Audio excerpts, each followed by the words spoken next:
예, 오늘 드디어 이 6대 지방선거가 이제 실전 13일에 열렸습니다. 지금 세월호 참사 때문에 상당히 조용한 선거가 될 것이다. 그런데 결국 선거의 어떤 특성상 한 일주일 지나고 나면은 이렇게 다시 이 제정당들이 어떤 선거를 앞두고 격렬하게 붙을 수밖에 없다. 뭐 이런 이야기도 좀 있습니다. 그래서 오늘 이 시간에는 폴리뉴스의 그 정치부 기자들과 함께 그동안 쭉 지방선거를 갖다가 이렇게 그 집중 취재를 해왔기 때문에 과연 지금 현재 오늘 시점에서 정치 판세는 어떠한가. 그동안 저희 폴리뉴스에서는 새누리당 우세 7, 새정치민주연합 우세 6, 경합 4 이렇게 분류를 해드렸습니다.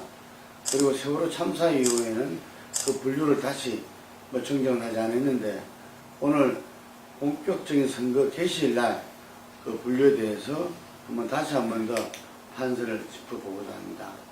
먼저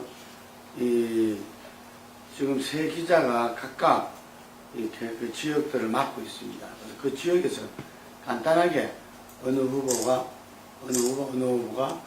지금 대기를 하고 있는데 어떻다라는 부분을 간단하게 한번 이 지역을 짚어주기 바랍니다. 구체적으로 말씀을 드리면 남경필 후보가 우세했었는데 세월호 여파로 김진표 후보의 추격이 급물살을 타고 있고요. 그러면서 접전 양상으로 가고 있습니다. 이 여론조사에서는 어느 정도 득이 되고 있죠? 서로의 차이가. 이게 김진표 후보는 35.7%였고요. 지상파 3사 조사 결과 남경필 후보는 34.8%로 오차 범위에서 몇 대 몇요?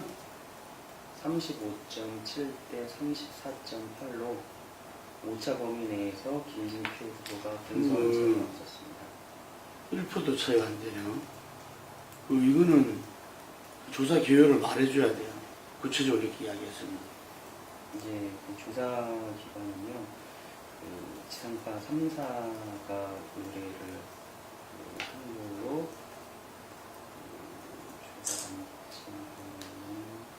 조사 기관. 리서치에서 조사를 했고요. 유무선 전화 방식으로 95% 신뢰 수준의 표본 오차는 플러스 마이너스 3.1%. 몇 명인가요? 전국 성인 남녀 14,000명 대상으로 전국적으로 보기 때문에 대충 거기도 몇 명 안 나와요? 네, 그렇게 따로는 지금 따로 안 찾아봤어요. 그거 판정에는. 그게 아마 7% 나와 있는데 지금 보니까 굉장히 엄격하더라고. 우리도 이번에 여론조사 몇 군데에서 보도를 했는데 보도 전에 여론조사 기관이 그 중앙선관위에 그것을 등록해서 게재하고 그 다음에 결과 공표를 하게 돼 있더라고. 그리고 그 게재된 거는 24시간이 지나면 오픈되게 돼 있어요. 예, 그렇기 때문에 지금 이 부분도 아마 24시간이 지난 걸로 알고 있는데 오픈돼 있을 겁니다. 예. 그전에는 지금 그런 상황이 전국적인 숫자만 지금 나왔기 때문에 그 점을 양해 바랍니다. 현재 경기도는 접전이다. 한마디로 말해서. 예. 자, 그 다음. 그리고 충남의 경우에는 안희정 후보가 크게 앞서는 상황인데요. 동일한 여론조사 결과 안희정 후보가 45.3%, 그리고 새누리당 정진석 후보가 30.4%고 안 후보가 15% 정도 앞선 상황이고요. 충북지사 그 1년은 이 새정치가 앞선다. 충남은. 근데 이게는 보면은 정당 지지도는 보면은 이 새누리가 여전히 앞서더라고요. 그러면은 현직 프리미엄이라고 봐야 됩니까? 현직 프리미엄과 인물 경쟁력이 복합적으로 작용한 것으로 지금 분석되고 있습니다. 그 안정에 대해서 어떤 그 대권론 충남에서 뭔가 이런 기대치도 있으니까 뭐 그렇다는 이야기도 있습니다. 충남은 그 새정치 민주연합 쪽에서 지금 우세다 이렇게 볼 수 있겠고 그 다음은요. 충북 쪽을 보면 그 새정치연합 이시종 후보와 그 새누리당 윤진식 후보가 오차 범위 내에서 이렇게 적전을 보이고 있는데요. 같은 이제 방송사 여론조사를 보면 이시종 39.1%, 윤진식 33%로 그 이시종 후보가 오차 범위 내에서 그 우위를 보이고 있는 상황입니다.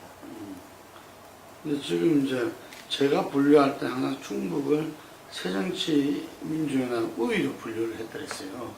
왜냐하면은 오차 범위 내 차이지만 계속 이 추세가 어떤 그 변화가 없이 이렇게 쭉 왔기 때문에 일단은 뭐 이 여론조사만 보면은 경합이라 볼 수 있죠. 오차 범위 내에 있기 때문에.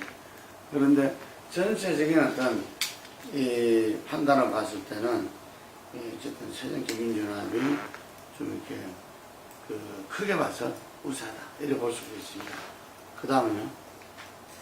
대전은 새누리당 박성효 후보가 네. 그 우세하는 양상인데요. 같은 여론조사, 지상파 3사 여론조사 결과를 보면 박성효 후보는 45%, 권선택 새정치연합 후보는 27.7%. 오, 차이가 많이 나네요. 예, 차이가 많이 나는 상황입니다. 그럼 대전은 그 우리가 2006년 지방선거 때 박근혜 대통령이 피습 이후에 병원에서 처음 퇴원하면서 대전은요 이렇게 물어봐가지고 상당히 그것으로서 유명한 그 지역이죠 이게. 예. 그때도 아마 박승효 시장을 두고 그랬던 것 같은데 어쨌든 대전은 새누리당이 우세로 볼 수 있겠습니다. 예. 그 다음에 호남입니까? 예. 네. 호남 쪽은 전남북도지사, 광주시장까지 새정치연합이 다 차지할 것으로 예상이 됐었는데 네. 최근에 주목해볼 후보의 경우에는요 광주시장 선거가 그 경합 국면으로 그 무소속 후보의 우세가 되는 여론조사가 나오고 있는데요. 네. 일단은 그 지상파 3사 여론조사 결과를 보면 새정치연합 후보로 전략 공천된 윤장현 후보가 21.1%로 그 나왔고요. 그 반면에 광주시장을 했었던 그 광운태 무소속 후보가 25.7%로 다소 그 윤장현 후보를 앞섰고요. 그리고 그 무소속 이용석 후보의 지지율도 18%나 돼가지고 지금 조만간 단일화 그 이용석 후보와 이용석 후보와 강은태 후보가 단일화를 하기로 했기 때문에 향후에 단일화가 될 경우에 그 윤장현 후보와 그 단일화된 그 후보 간에 지금 막판 승부가 있을 것으로 예상되고 있습니다. 단일화는 지금 언제까지로 시한을 잡았죠, 시간은? 시한은? 27일까지. 27일까지죠. 27일까지가 아마 사전투표 전에 단일화를 해야 된다고 이런 게 있는 거죠. 네. 그래, 요즘 또 언론 보도를 보면은 강주 선거는 윤장현이냐, 뭐, 강원태, 이용석이냐, 단일 후보냐, 이게 아니라, 예, 안철수 후보에 대한 어떤, 그 지지냐 아니냐, 예를 들면 뭐, 이런 어떤 판단이 날 수 있다, 이런 이야기도 있습니다. 이건 어떻죠? 예, 강주가 안철수 후보를 적극적으로 아마 지지했던 지역이잖아요. 예, 그런 면에서 윤장현 후보 이 전략 공천 상당히 또 본인을 공천에 관계 안 했다 하더라도 이번 지방선거에 있어서 안철수 의원의 하나의 승부수라 볼 수 있는데 과연 그 승부수가 통할 것이냐 이게 그 뭐 강주에서는 안철수가 DJ는 아니지 않느냐 이런 이야기도 있고 그렇다고 합니다. 하여간 이 부분에서 전남 전북은 뭐 당연히 새정치 쪽이 우위를 보이는데 그 강주 부분에서는 현재 무소속 강원태 현 시장이 이를 달리고 있고 단일화를 한다면은 상당히 이 새정치민주연합으로서는 어려운 선거를 치를 수밖에 없다. 이래 볼 수 있겠어 무소속 우세로서 이걸 볼 수가 있겠습니다. 지금 한 굉장히 많네요. 7군데 강력자치에 대해서 최영필 기자가 이야기인데 지금 여기까지는 보면은 새누리당이 우세한 지역이 대전 한 군데 이게 이제 서쪽에 주로 한 거니까요. 이 새정치민주연합이 충남, 충북, 전남, 전북 이 네 군데고 무소속이 한 군데 그리고 경합이 현재 경기도 있었고 세종시를 안 했네요. 세종시를 빠뜨렸습니다. 세종시는 지금 어떻죠? 새정치연합 이춘희 후보와 새누리당 유한식 후보가 가축을 경합을 벌이고 있는 상황인데요. 같은 방송 지상파송사 여론조사에 따르면 새정치연합 이춘희 후보는 40.1%, 새누리당 유한식 후보는 39.6%로 오차 범위 내에서 적전 양상을 벌이고 있습니다. 오차 범위도 거의 0.5% 차이니까 피를 말리는 아마 박병희 선거가 그전에는 유한식 후보가 좀 앞섰죠, 그죠? 네. 현 시장에 앞섰는데 4월 16일 세월호 이후에 민심 변화에 따라서 완전히 박병이 됐네요. 세종시도 경합으로 볼 수가 있겠습니다. 7군데에서 현재 이 새누리당이 한 군데, 우세가 새정치가 4군데, 무소속이 한 군데, 경합이 2군데, 7군데가 아니라 8군데죠. 그러니까 네. 일단 이렇게 볼 수 있겠습니다. 그 다음 이승희 기자. 예. 먼저 인천의 경우 송영길 시장이 유정보 후보에게 11% 차이로 방송 3사 결과에 따르면은 11% 차이로 앞서는 걸로 나왔습니다. 사실 유 후보가 안상수 전 시장을 이기고 나왔을 때 그때만 해도 이제 접전 오차 범위 안에서 이기기도 했었는데 세월호 참사가 터지고 나서 바로 직격탄을 맞고 이제 11% 오차 범위 바깥 정도까지 차이가 나게 됐습니다. 이게 어쨌든 간에 부채 문제 때문에 송 시장이 지난번에 7조 부채를 내걸고 그 당시에 현직 시장 안 시장을 누르고 이겼는데 부채가 지금 더 늘어났다는 거 아닙니까? 근데 진실 게임 양상처럼 서로 다 의견이 다릅니다. 한쪽은 안 시장이 숨겨놓은 부채가 워낙 많았기 때문에 그것들을 갚다 보니까 이제 공식적으로 나온 부채가 별로 안 준 것 같다 그렇게 말을 하고 또 유정복 후보 측은 빚을 늘려놨다 그렇게 말하고 그래서 서로 입장이 다릅니다. 그래서 여전히 부채 문제가 최대 이슈가 됩니까? 인천시장에서만? 근데 지금 솔직히 인천 같은 경우는 이제 아시안 게임이 있기 때문에 아마 그쪽도 이제 중심이 되고 부채는 워낙 오랫동안 나온 이야기이기 때문에 이게 만성화가 되지 않았을까. 그래서 어쨌든 간에 이 송 시장이 지금 좀 세월호 참사도 이렇게 거기에 대한 어떤 반발 민심도 있지만 예상과는 달리 상당히 좀 앞서는 추이가 지금 잡혀지고 있네요. 예. 그래서 지금은 거의 다 지금 인천을 새정치민주연합의 우세다 이렇게 지금 분류하는 것 같습니다. 예. 그 다음은요. 그다음에 부산 같은 경우는 지금 무소속 오거돈 후보와 서병수 후보가 경합이라는 그게 나오고 있습니다. 방송 3사에 따르면은 지금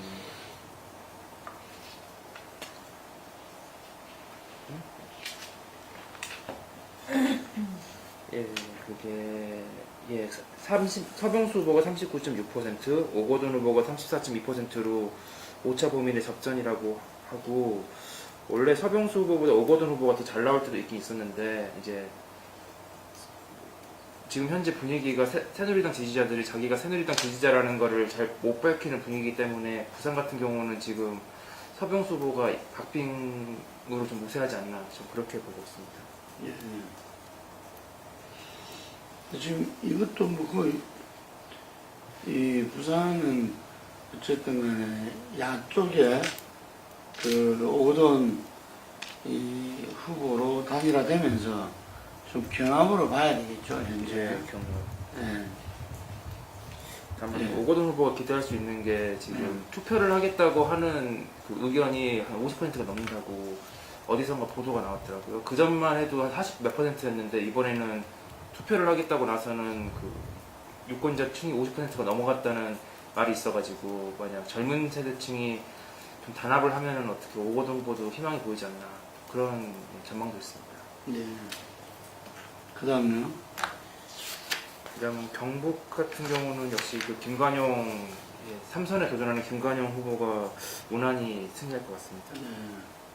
다 그 방송 3사 조사에 따르면은 김관영 후보는 60%가 넘는 지지를 보이고 그 상대방인 새정치민주연합의 오준기 경북도당 위원장 같은 경우는 10%가 안 되는 지지율이기 때문에 그냥 압도적으로 승리할 것 같습니다.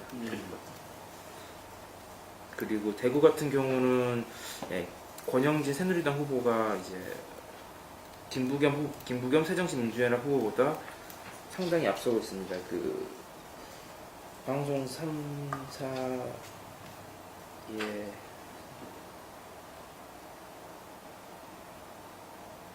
방송 3사 하면은 이제 권영진 후보가 41.3%로 새정치민주연합의 김부겸 후보는 29.7%여가지고 11.6% 차이로 권영진 후보가 이기고 있습니다. 그런데 이제 어떤 그 예전 일요신문이라는 곳에서 조엔 CNI에 의뢰해서 그 5월 2일날 조사했던 거에 따르면은 43대 43.8%로 이제 오차범위 안에서 김부겸 후보가 이겼다는 결과도 있기 때문에 그게 좀 그것도 말해줘야 됩니다. 이런 예. 조사 개요.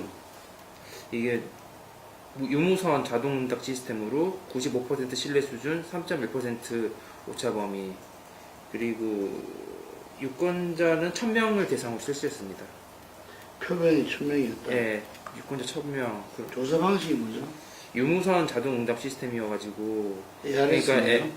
근데 이게 무선이 포함이 돼가지고 지금 김부겸 후보 측에서 기대를 걷는 게 유선 같은 경우는 이제 집에 계시는 연세가 많으신 분들이 응답을 하기 때문에 그쪽은 보수적으로 나오는데 유무선을 해가지고 이게 나왔기 때문에 이제 젊은 세대는 자기들이 더 유리하다 좀 그렇게 보고 있는 것 같습니다. 김부겸 쪽은. 역시 지난 2010년 선거 때 굉장히 여론조사에 대해서 말이 많았죠. 이게 당시 15% 20% 앞서던 그 여당 후보들이 뭐 굉장히 박빙이 되기도 하고 역전을 당하기도 하고 그래서 여론조사에 대해서 많은 문제 제기가 있어가지고 그 이후에 RDD라 해가지고 유선 전화번호가 지금 이제 KT 전화가 커버할 수 있는 게 한 60%밖에 안 됩니다. 그럼 40% 정도는 유선이라도 커버 자체가 아예 안 되는 거죠. 이게 표본에서. 그래서 RDD라 해가지고 전화를 다 새롭게 전화번호를 생성을 해가지고 일단 유선 전체는 포괄해서 랜덤 조사가 될 수 있도록 많이 바뀌었죠. 그래서 정확도가 좀 많이 높아지는데 금방 말한 저 요즘 젊은 친구들은 집에 뭐 유선 전화가 없어요. 이게 그래서 핸드폰으로 다 전화를 하기 때문에 젊은 친구들의 어떤 이 선거의 행태를 알려면 이 반드시 무선 전화 조사를 결합하는 게 필요하다 이런 이야기들이 있습니다. 그래서 거기에서는 상당히 차이가 좀 적게 나타났다는 거죠. 예. 김부겸 후보가. 그리고 김부겸 후보 같은 경우는 이제 대구에서 적당한 성적을 낼 수 있으면 이제 대권 후보까지 바라볼 수 있기 때문에 약간 또 김부겸 후보가 가장 지역 연고가 강한 후보 중에 한 명입니다. 지금 거기서 그 지역의 명문 경복구를 나와가지고 그쪽 그동안 대구시장은 다 경복구 출신이었기 때문에 좀 그것도 어느 정도 효과를 발휘할 수 있지 않나 그런 전망을 하는 사람도 있다고 합니다. 예, 그 권영진 후보는 상대로 청구고 청고등학교 나왔죠. 그리고 그 졸업 후에는 서울로 계속 바로 올라갔었고 어쨌든 그 아주 이 견실한 후보인데 아마 두 분 후보가 보면 겉으로 보면 이미지가 좀 비슷하게 보입니다. 그죠? 예. 예. 그런데 어쨌든 저희들은 어쨌든 대구의 특성상 새누리당은 우세다 이렇게 짚을 수밖에 없을 것 같습니다. 예. 일단 울산 같은 경우는 김기현 후보가 그 방송 3사 여론조사에 따르면 52.7%를 획득했고, 예, 또 새정치연합 이상범 후보는 11.4%로 큰 차이를 내고 있습니다. 특히 새누리당 같은 경우는 그동안 김두겸 후보가 그 경선 탈락한 다음에 무소속으로 나오겠다고 그런 말을 해가지고 이제 여권의 표가 분산되는 거 아니냐 그런 전망이 있었는데, 김두겸 후보가 이제 김기현 후보의 부재로 이제 그 남구을 거기를 이제 받게 됐습니다. 그래서 국회의원. 예, 근데 그게 확정된 건 아니고, 왜냐면 박맹우 시장까지 그걸 노리고 있기 때문에 우선 김두겸 후보가 그 당협위원장 그 전에 그 조직위원장 그거를 지금 받고 있어서 그 출마를 안 하기로 해서 지금 여권의 표는 김기현 후보 혼자로 넘어가고 있습니다. 근데 문제는 야권 같은 경우는 지금 후보 단일화가 안 돼가지고 지금 새정치민주연합이 그 통합진보당과의 단일화를 간다고 했기 때문에 아마 야권은 분열되고 여권은 지금 통합이 되어 있기 때문에 김기현 후보가 무난히 승리 방향. 새누리당의 상당히 우세한 거라 봐야 되겠네요. 예. 예, 보여. 다음. 이 다인 겁니까? 예, 아니 경남 나왔습니다. 예, 경남. 경남은 역시 홍준표 지사가 많이 유리하고 있습니다. 홍준표 지사가 지금 그 방송 3사에 따르면은 51.4%를 획득했고, 이제 새정치연합 김경수 후보가 19.98%. 그러구나. 경남 쪽도 지금 통합진보당 강병기 후보가 그 출마를 계속 할 그 가능성이 높기 때문에 지금 여기도 역시 여권은 한 명의 후보, 야권은 두 명의 후보 그렇게 되고 있습니다. 그래서 경남 쪽도 홍준표 지사가 많이 유리한 거로 보입니다. 일단 서울을 보면은 그 방송 이제 앞에서 두 기자가 얘기를 했던 방송 3사 지상파 3사 여론조사 결과를 보면 그 박원순 후보가 51% 그리고 새누리당 정몽준 후보가 35.4%의 지지율을 얻었습니다. 그래서 세월호 사건 이후에 정몽준 후보의 지지율이 크게 떨어졌는데 이 격차가 점점 더 벌어지고 있는 그런 상황이고요. 세월호 사고 이전에는 정몽준 후보가 새정치연합 박원순 후보를 앞서기도 하는 여론조사도 있고 경합이었던 상황이었는데, 지금 세월호 사고 이후에 격차가 점점 더 벌어지고 있는 상황입니다.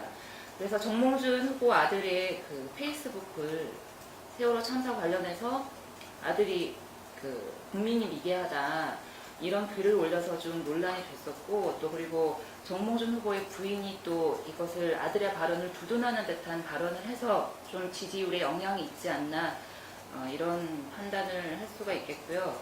그리고 또 최근에 또 반값 등록금 관련해서 그리고 대학 졸업생에 대한 사회적 존경심을 훼손시킬 수 있다 뭐 이런 취지의 발언을 해서 또 비판을 받았는데, 계속 정몽준 후보에게는 악재가 좀 계속 거듭되고 있어서 지지율을 다시 끌어올리는데 좀 어려움이 있지 않나 싶고요.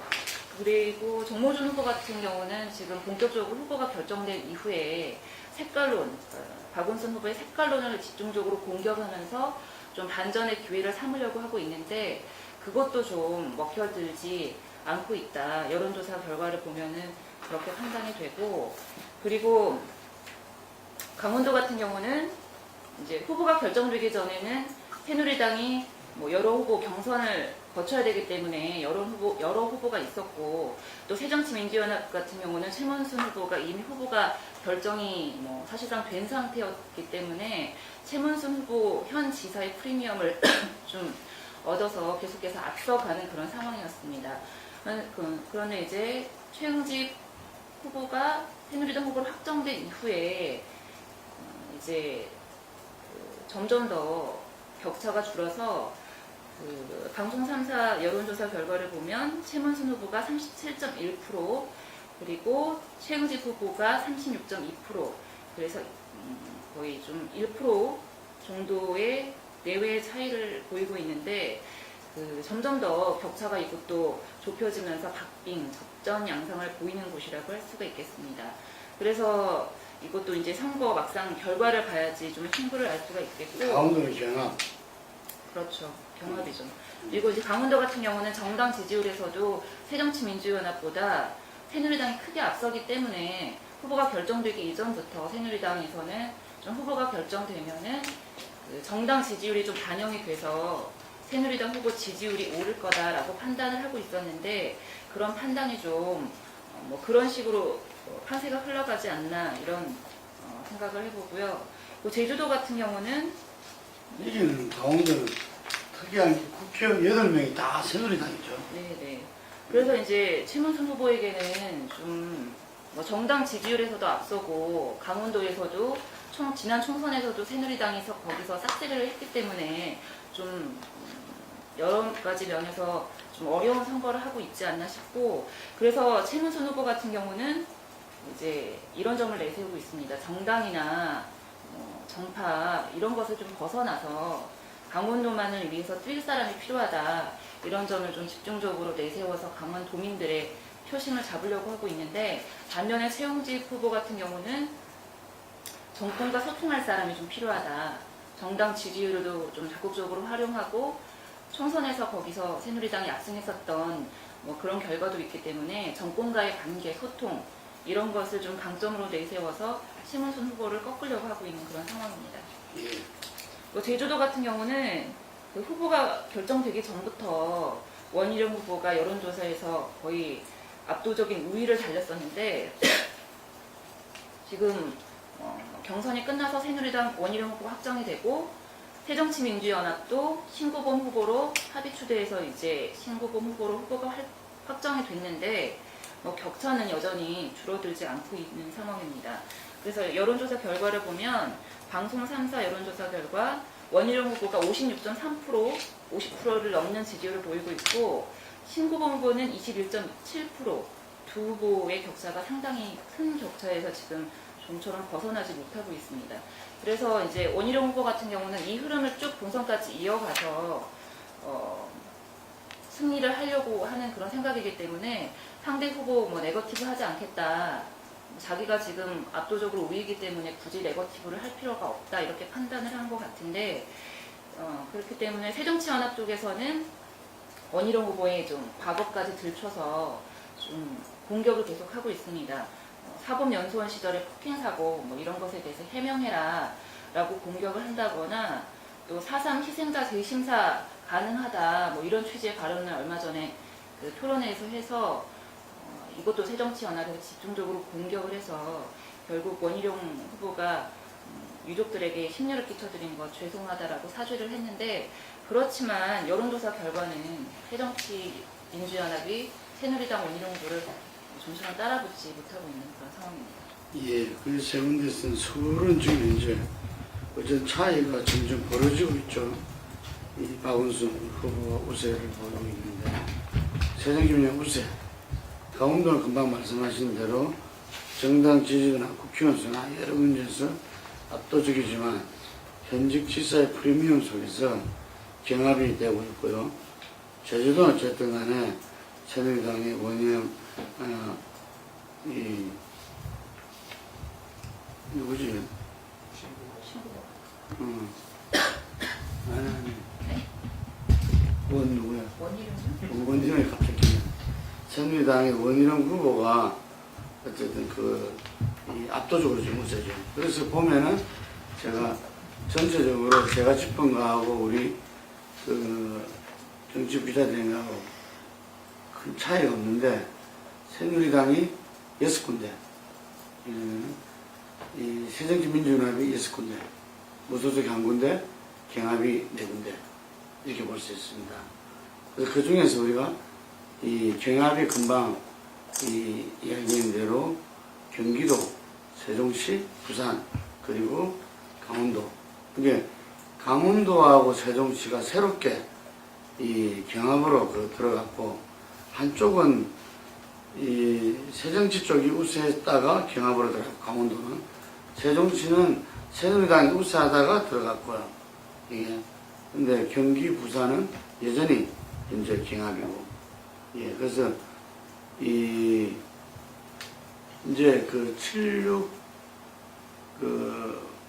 사에서 지금 이제 이렇게 66 우소속 하나 그리고 66 하나 사가 됐습니다. 이게 세정제 쪽에서 하나가 빠져 나가버린 거죠. 이게. 그래서 이게서 아마도 핵심은 지방선 핵심은 서울시장이 될 건데 정몽준 후보가 어쨌든 서울시장을 할까 말까 하다가 출발한 이후에 본인으로서는 지금 서울시장 선거에서는 버벅거리고 있지만 어쨌든 간에 대선 후보 지지도에서는 여야 합해서 통틀어서 1위죠 지금. 상당 기간 동안 지금 이제 야당 후보 안철수 문재인 후보를 제끼고 여당 내에서 이제 차이를 벌리면서 이 차기 대선 후보 이렇게 지지도에서 1위를 차지하고 있는데 서울시장에서는 그쪽에서는 이 역전 포인트를 어디에 보고 있습니까? 정몽준 후보 측에서는 어디서 역전시킬 수 있다고 보고 있어요?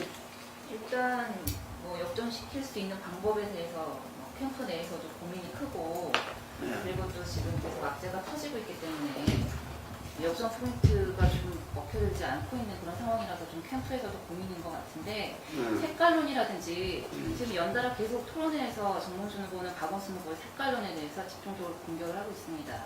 그리고 그 공기질, 지하철 공기질 공동조사 하자고 했는데 왜 안 하냐 이런 것이라든지 이런 점에 대해서 서울시 정책에 대해서 박원순 후보가 뭐 이렇게 평가에 대해서 얘기를 하면 뭐 그것은 사실과 다르다라고 지적을 한다든지 이렇게 해서 좀 반전의 기회를 삼으려고 하고 있는데 뭐 좀처럼 지지율이 오르고 있지 않고 또 그리고 또 얼마 전에 어젠가요? 반값 등록금 관련해서도 좀 논란이 됐기 때문에 전략이 지금 먹혀들고 있지 않아서 캠프 내에서도 여러 가지 고민이 있는 것 같습니다. 이게 현실적으로는 지금 네거티브 캠페인을 계속하고 있네요. 그래서 네거티브 캠페인을 계속하고 있네요. 근데 네거티브 캠페인이 먹히지 않고 특히 강남에서도 먹히지 않다 이런 것들이 저도 오늘 통화를 해보니까 상당히 고민에 빠져 있는데 뭐 이게 이번 선거에 또 흐름일 수도 있다 이렇게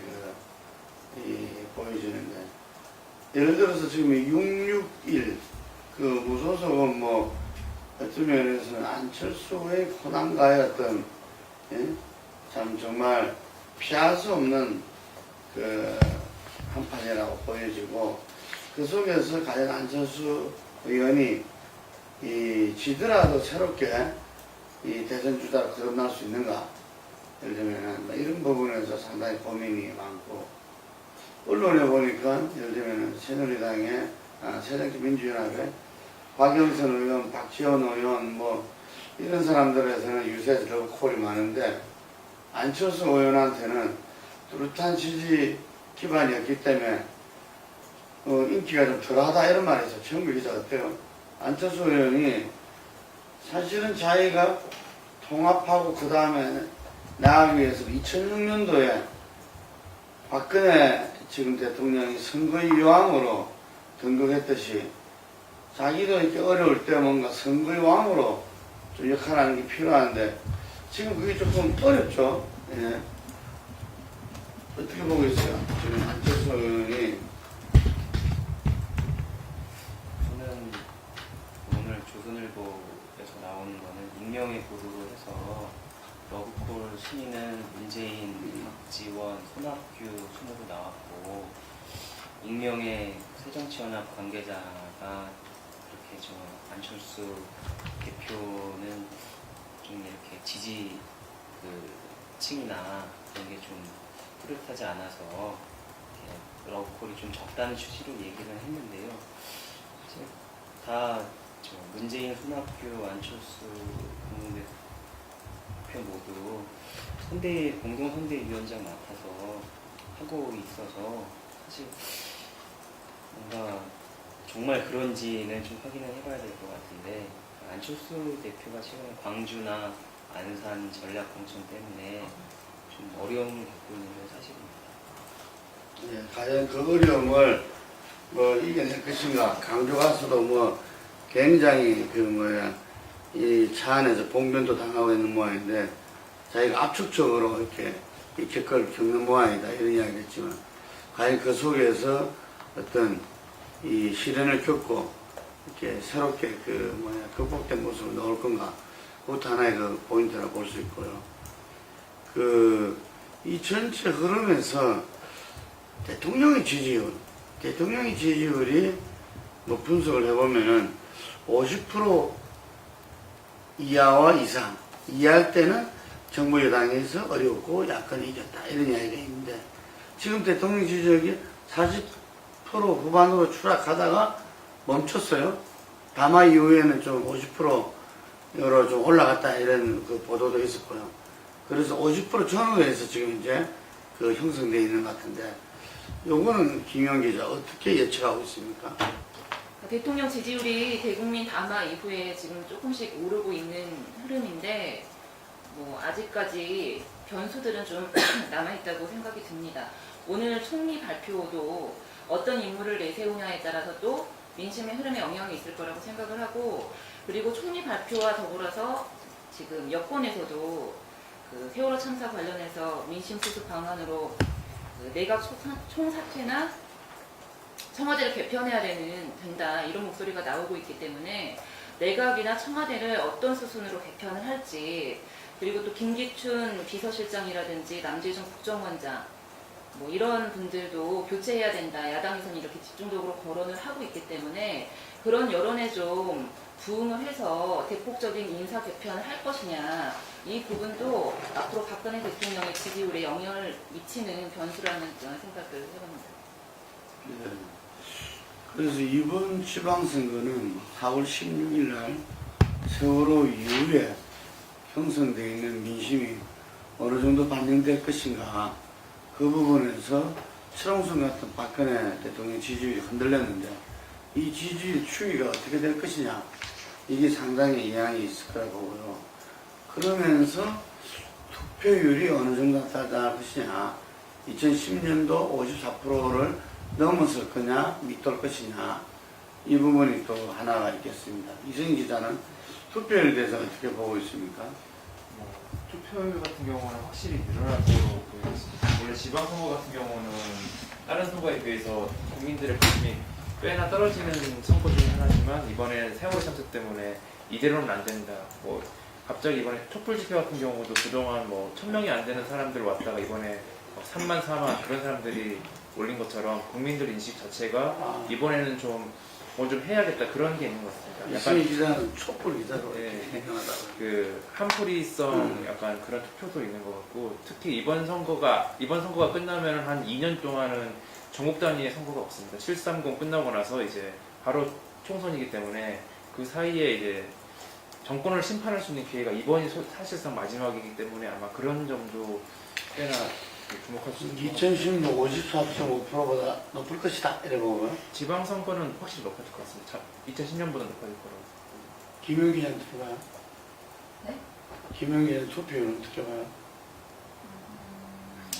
투표율은 저는 좀 반반인데 세월호 참사에 대한 응징표가 좀 그 응징 투표를 하자라는 심리가 좀 발동을 하면 높아질 것도 같은데 또 여론조사 정당 지지율 같은 경우를 면밀히 보면 새누리당이 하락 추세였다고 하지만 새정치민주연합은 그것을 전혀 흡수하지 못하고 뭐 하락했었기 때문에 뭐 그 반등하지 계속 오르지 못하고 주춤하던 상황이 계속됐었기 때문에 그것은 여도 야도 싫다. 세월호 참사로 인해 몽징표를 던지고 싶지만 그렇다고 야당 정당에 또 투표를 할 것이냐 이 흐름도 뭐 명확하지가 않았기 때문에 투표를 그냥 하지 않겠다, 그냥 포기하겠다, 정치는 다 혐오스럽다 이런 흐름도 좀 또 있기 때문에 투표율이 오를 수도 있지만 또 그렇지 않을 수도 있다. 두 가지 가능성이 있다고 보입니다. 양쪽에도 의견이 다 있는 것 같습니다. 예. 그런데 지난 대선에 보면은 꼭 투표율이 높다 그래서 야당이 유리한 게 아니었잖아요. 오히려 50대 이상들이 결집 현상이 벌어지면서 뭐 사상 초유로 최근에는 70대 후반의 투표율이었지만 박근혜 대통령이 유리한 이런 건데 이번에도 역시 마찬가지로 지금 20, 30대보다 50대 이상이 이번 선거에 최초로 이제 그 숫자가 역전됐다고 합니다. 이게 근데 이제 이게 전국 단위 선거가 아니라 각 지역별로 선거로 나타나기 때문에 여러 차이도 있지만 그래서 이번 같은 경우는 20, 30대와 50대 이상의 중간 40대 특히 또 이번에 세월호 참사에 영향을 받는 40대 학부모 표심이 중요하다 이런 말들이 많아요. 그 우리 최 기자는 어떻게 보십니까? 이 세대별 투표의 어떤 이 경향, 특히 40대에 대해서 한번 짚어주기 바랍니다. 우선은 투표율에 최근에 선관위에서 발표한 그 투표 참여 의향 조사에 따르면요, 20대와 40대 연령층의 적극 투표층이 증가를 했고요. 새누리당 지지층이 다수인 50대 이상 연령층에서는 감소한 것으로 나타나서 그 40대 그 이른바 이번에 그 앵그리맘이라고 불리는 그 40대 여성층의 투표율이 높아질 것이다 라는 전망이 나오고 있는데요. 전반적으로 그 젊은층은 선관위 조사 결과에서는 지난 2010년보다는 다소 참여할 것으로 전망되고 있습니다. 예. 그래서 이게 전체적으로 현재 그 세월호 참사 이후에 세월호 참사 전에는 뭐 지방선거는 뭐 하나마나 여건의 일방적인 선거로 끝나지 않을까 이렇게 예측됐었는데 실제로 그 이 참사 이후에 대통령 지지가 흔들리면서 그 민심이 어떻게 반영될 것인가 이런 부분들이 상당히 그 대통령 지지의 변화에 대한 어떤 추이와 함께 주목되는 부분이라 할 수 있겠습니다. 지금 현재는 우리가 항상 동서로 여야가 딱 지금 구분이 되지는데 선거를 치르고 나면은 지금 여섯으로 이렇게 딱 그 되어지고 있고 이 경남 네 군데가 어떻게 그 판가름될지가 주목된다 하겠고 특히 수도권 승부에서가 중요한데 현재 서울 인천이 새정치민주연합 우세하고 경기가 경합이다 이런 것은 전체적인 숫자를 떠나서 지방선거가 새정치민주연합에 이렇게 승리로 돌아갈 가능성이 크다. 그랬을 때 지금 이 총리 선거 개각 그리고 청와대 개편 그 위에 내놓을 여러 가지 어떤 대책에서 자칫 잘못하면은 박근혜 대통령 호가 상당히 그 램덕에 빠질 우려도 있다. 이게 그런 측면에서 지방선거 전에 그런 청와대 개편까지 내각뿐만 아니라 단행해야 된다. 이런 여당의 목소리도 있는 것 같습니다. 자, 오늘 그 지방선거가 최초로 개시한 날인데 앞으로 어떻게 진행될지 우리 집중 취재 계속 부탁드리겠습니다. 오늘 전국진단 여기까지 하겠습니다. 감사합니다.